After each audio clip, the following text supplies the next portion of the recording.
Hi, it's a new year. This is a new set. We have a new camera. I have new headshots. I have this pretty link tree with all of my new and old socials that you can follow me on. We're branding. It's a new year. Let's talk about some TV. I know it sounds crazy whenever I say it out loud, but Stranger Things has been on for 8 years now. And nowadays, that is a long time for a show to last, because most of the time, series on streaming don't make it past 2 seasons, even if they're well received. And speaking of which, I did a video recently about the gay pirate show, and I can't post it because of an uphill battle I'm having with copyright blocking, specifically in the US and UK for some reason, so the full version of that is now up on my Patreon. Anyway, I've been watching this show since it first started airing back in my freshman year of college, and it has been rather jarring to watch its decline in quality in real time. But nonetheless, it feels like Stranger Things fans have been rooting for it to succeed to its bitter and drawn-out end. Until this year, where the tide seems to have turned due to controversies with certain actors, the perceived firing or letting go of other actors, and of course the fact that these 20-year-olds now have to pretend to be 15 and we all just have to be cool with that. Today we're going to break down how and why Stranger Things went from cool to cringe, and why I think the 5th and final season is going to be pretty terrible.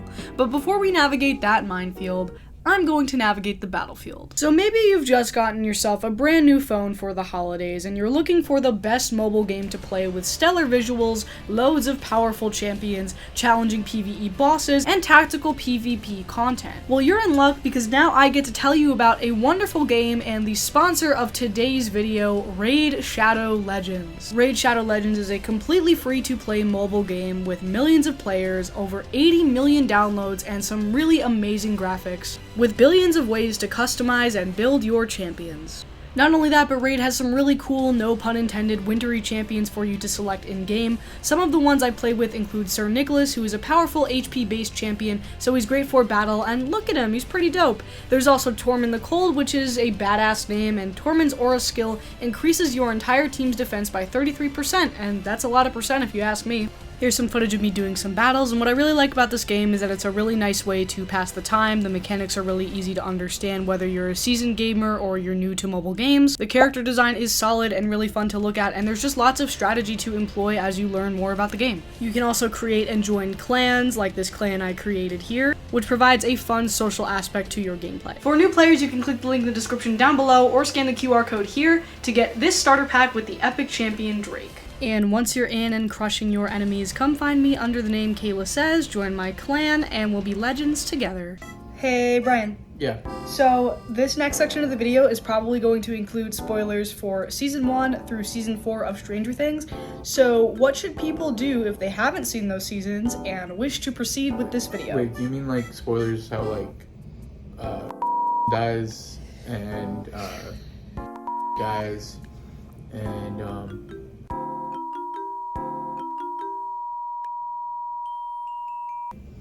Yeah, those spoilers, Brian. Oh, okay. Yeah, so if you're gonna talk about that stuff, then they should probably not watch this part. Proceed with caution.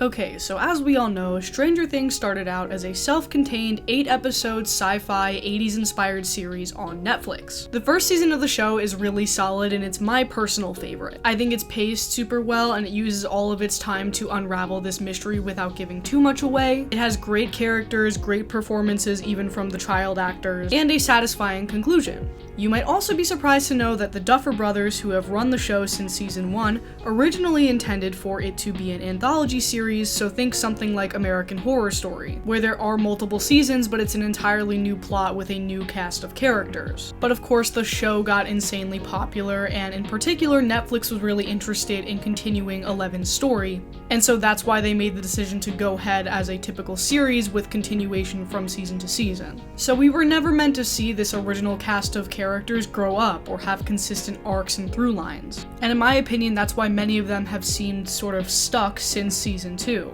It's also why, in my opinion, the cast and the plot lines have gotten so bloated over the course of several years, because to me it feels like the Duffer Brothers are trying to use parts of their original anthology framework, which is why we get so many really, really good character introductions and world building each season, but then the cast members who have been there since the beginning often feel underutilized and underdeveloped. And I know it sounds like I'm being a hater, because it always sounds like I'm being a hater, but I actually do like this show. If I didn't like it, I wouldn't insist upon watching it for every season that it comes out. I'm just, being nitpicky and critical about the things that I think keep it from being a really great series of television. I also want to point out that I think 2 years ago, Brian and I dressed as Hopper and Joyce Byers for Halloween. I'm gonna put that image somewhere on the screen.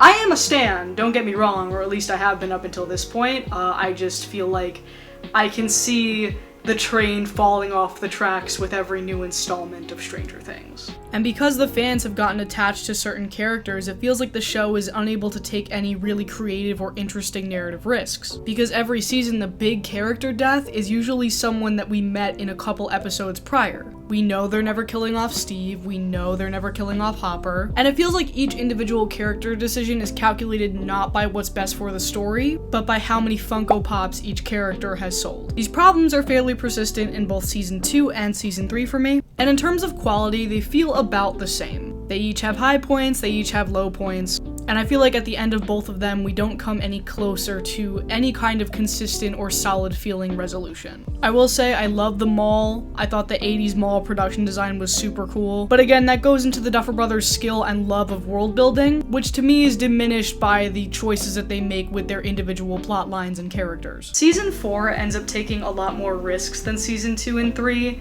but the issue is that Season 4 ends up really, really messy by the end.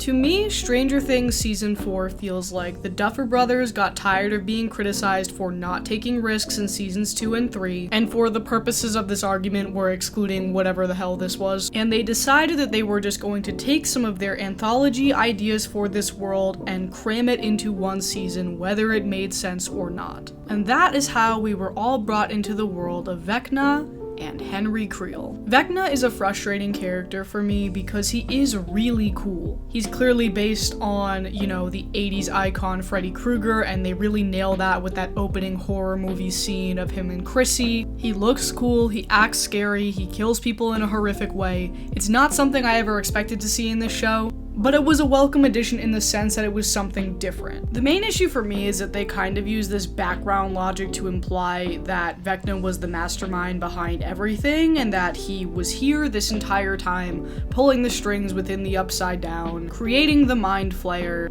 and playing the long game in order to torment everybody who wronged him. Okay, so I want to talk a little bit more about my issue with the Vecna / Henry Creel story. My main issue is that I know they kind of retroactively justify it by being like, Vecna was here calculating everything the whole time, and to me that just ruins a lot of the mystery and intrigue about the series, because I actually really liked the Mind Flayer as a villain, because I like that it's a villain that as a human you can't necessarily comprehend. Like, it's sort of this otherworldly Lovecraftian horror element that's really hard to wrap your head around, and that is the scary part of it to me. And I feel like just taking that and reducing it down to, oh yeah, this guy who got stuck in this dimension, who's super fucked up and likes spiders, just dreamed up this big evil spider that's been controlling everything, and he's just been hiding in the background the whole time. That doesn't work for me. It seems really lazy, and I feel like this is not a show that needed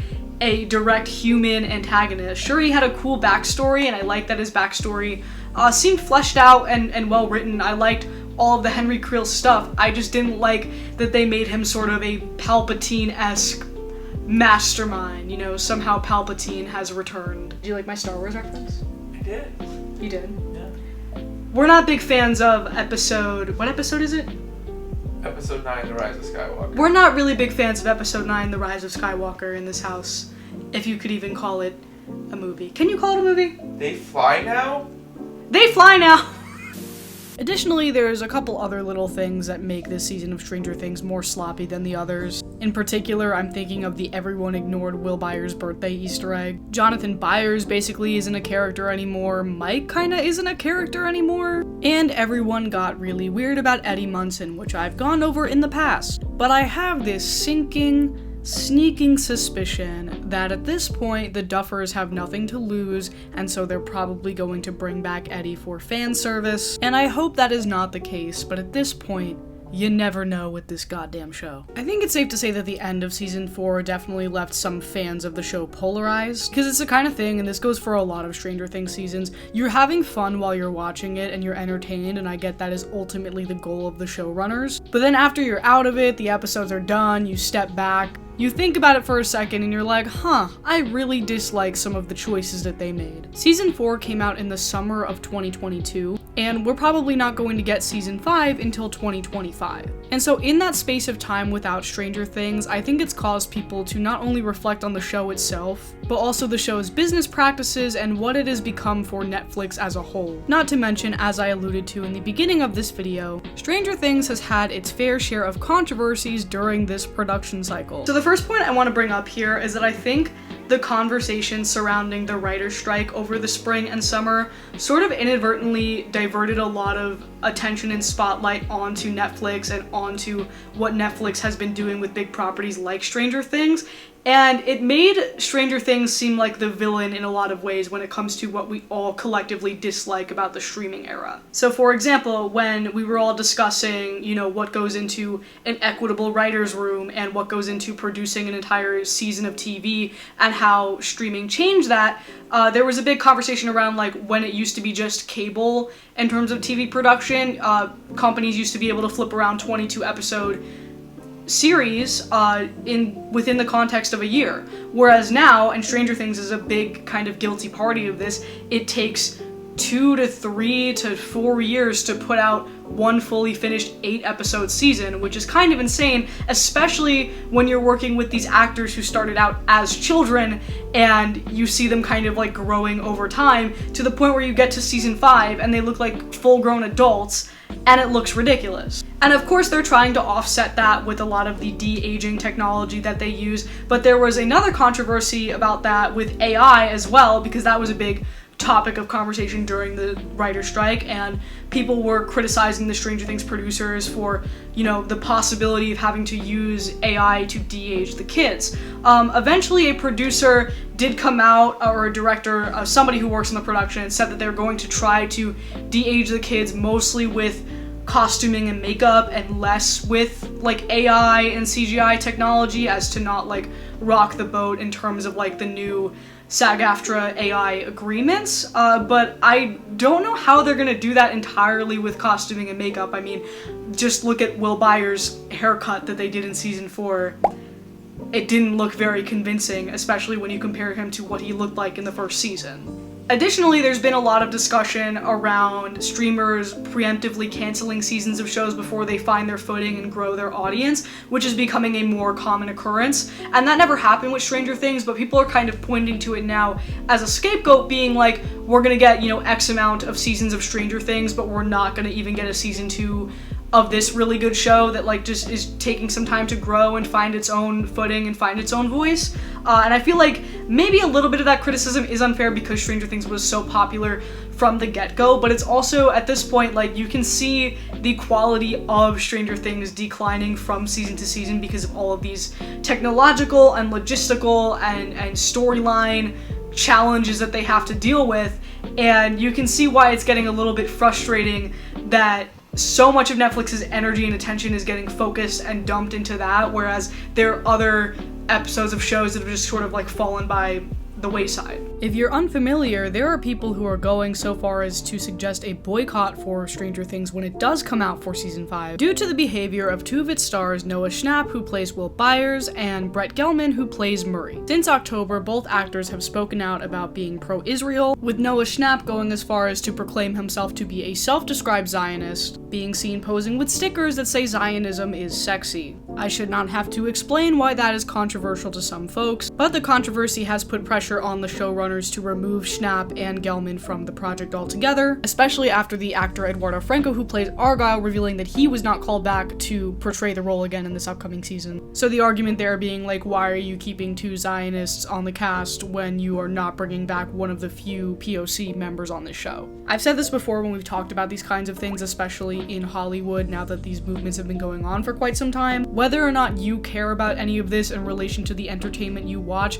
is entirely based on the kind of person you are and what you value. But the way that this call for a boycott impacts everyone should be obvious, because for the last 8 years, Stranger Things has been like the most mass popular form of media consumption that I can think of. It's a show made for everyone to like it, and that's what's been driving the decisions behind each season since it started. And I just feel like it's going to be really interesting to see the reaction to Stranger Things Season 5 when we eventually do get it, and it's not going to be for a while, because I feel like all of this empty space without that show like occupying the space it takes up is going to result in a slow heel turn and people turning on it and saying that it's cringy and saying that it's the villain of everything wrong with the streaming era. Is that deserved? I don't know, but it certainly will be fascinating to see. Ultimately, I think Stranger Things did a lot to sort of usher in this new era of TV. It launched a lot of careers of some really talented performers, which is really exciting to see. Like, I'm not saying that you have to completely hate on, the content of the show outside of